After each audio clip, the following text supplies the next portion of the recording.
নমস্কার বন্ধুরা, আজকে আমি বানাচ্ছি পাপড়ি চাট। আপনারা খুব সহজে এটা বাড়িতে বানাতে পারবেন। তাহলে ভিডিওটা আপনারা শেষ পর্যন্ত দেখতে থাকুন। পাপড়ি চাট বানানোর জন্য আমি এখানে 200 গ্রাম ময়দা নিয়েছি। আমি নুন দিয়ে দিচ্ছি পরিমাণ মতন। আমি এখানে জোয়ান নিয়েছি, জোয়ানটা আমি হাতে ম্যাশ করে দেবো। জোয়ান দিয়ে দিলাম। এর মতন একটু রিফাইন তেল দিয়ে দেবো এর মধ্যে। এবার ময়দাটা আমি মেখে নেব। ময়দাটা আমার মাখা হয়ে গেছে। এরকম ময়ন দিয়েছিলাম, তার জন্য মাখাটা আমার এরকম হয়েছে। এবার অল্প অল্প জল দিয়ে আমি মেখে নেব। ময়দা আমার মাখা হয়ে গেছে। এরকম আমি শক্ত করে ময়দা মেখেছি। এটা রেখে দেবো রেস্টে কিছুক্ষণের জন্য। আমি এখানে পুরনো তেঁতুল নিয়েছি, এটা আমি জলে গুলে নেব। তেঁতুলের পাল্পটা আমার বেরিয়ে গেছে। এবার আমি ছিটে বার করে নেব।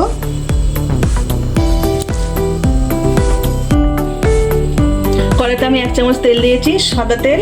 এবার আমি একটা শুকনো লঙ্কা ফোড়নে দিয়ে দেবো। এবারে তেঁতুলটা আমি দিয়ে দেবো, তেঁতুলের গোটা জলটা। এটা আমি একটা চাটনি বানিয়ে নেব। এবার মতন নুন দিয়ে দিচ্ছি। এবার স্বাদ মতন চিনি দিয়ে দেবো। চিনিটা আপনাদের পরিমাণ মতন বুঝে দেবেন। আমি এতে মিষ্টি বেশি দিইনি, তেঁতুলের চাটনিতে টকটা ভালো লাগে। আপনারা আপনাদের স্বাদ মতন মিষ্টি দেবেন। এই চাটনিটা আমি কিছুক্ষণ ফুটিয়ে নেব। আমার তেঁতুলের চাটনি হয়ে গেছে, আমি নামিয়ে নিচ্ছি। এটা আমি 10 মিনিট রেস্টে রেখেছিলাম। এবার এটা আমি লেচি কেটে নেব। এটা লেচি কেটে নিচ্ছি, 3টে লেচি হবে আমার। আদা ছড়িয়ে নিচ্ছি। এখানে আমি 1টা লেচি নিয়েছি, আর বাদ বাকি 2টো লেচি আমি ঢাকা দিয়ে রেখেছি। এবার এটা আমি বেলে নেব। আমি এরকম করে বেলে নিয়েছি। এই যে একদম পাতলা মতন করে বেলে নিয়েছি। এখানে আমি একটা গ্লাস নিয়েছি, এর মাপ করে আমি সব কেটে নেব। আমার কাছে কুকি কাটার নেই, তার জন্য আমি গ্লাস দিয়ে কাটছি। আপনাদের কাছে কুকি কাটার থাকলে আপনারা কুকি কাটার দিয়ে কেটে নেবেন।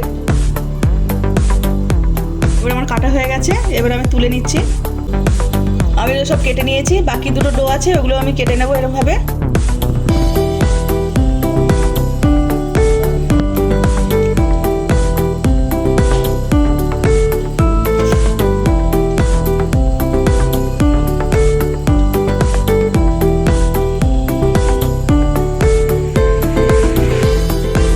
তেল দিয়েছি, রিফাইন তেল। তেল গরম হয়ে গেছে। এবার পাপড়িগুলো একটা একটা করে আমি ছেড়ে দিচ্ছি।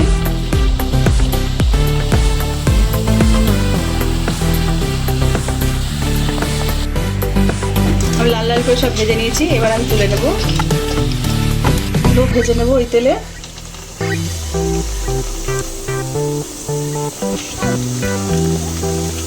এগুলো আমার এভাবে ভাজা হয়ে গেছে। এবার আমি তুলে নিচ্ছি। আমি এখানে 200 গ্রাম টক দই নিয়েছি।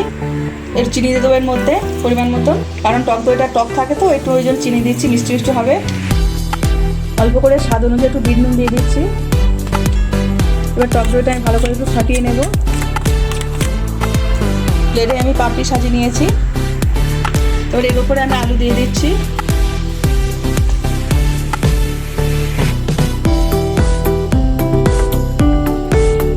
এর উপরে আমি পেঁয়াজ কুচি দিয়ে দিচ্ছি। এবার আমি টমেটো কুচি দিয়ে দিচ্ছি। এর উপরে একটু করে বিট নুন ছড়িয়ে দিচ্ছি। এর উপর আমি একটু ভাজা মশলা ছড়িয়ে দিচ্ছি। ওপর থেকে তেঁতুলের চাটনিটা এবার আমি দিয়ে দিচ্ছি। এবার টক দই দিয়ে দিচ্ছি এর উপরে, ফ্যাটানো টক দই। এর উপর আমি ঝুড়ি ভাজা দিয়ে দিচ্ছি। চাট মশলা এবার ওপর থেকে আমি ছড়িয়ে দিচ্ছি। আমাদের পাপড়ি চাট একদম রেডি। দেখলেন কি সহজে আমি বাড়িতে বানিয়ে ফেললাম। আপনারা চাইলেন আমার এই রেসিপিটা ফলো করে আপনারা বাড়িতে বানাতে পারবেন। আমার এই রান্নাটা যদি আপনাদের ভালো লেগে থাকে তাহলে লাইক করে দেবেন, শেয়ার করে দেবেন। কেমন হচ্ছে কমেন্টে জানাবেন। আবার নতুন নতুন রান্না পেতে গেলে আমার চ্যানেলটা সাবস্ক্রাইব করে দেবেন।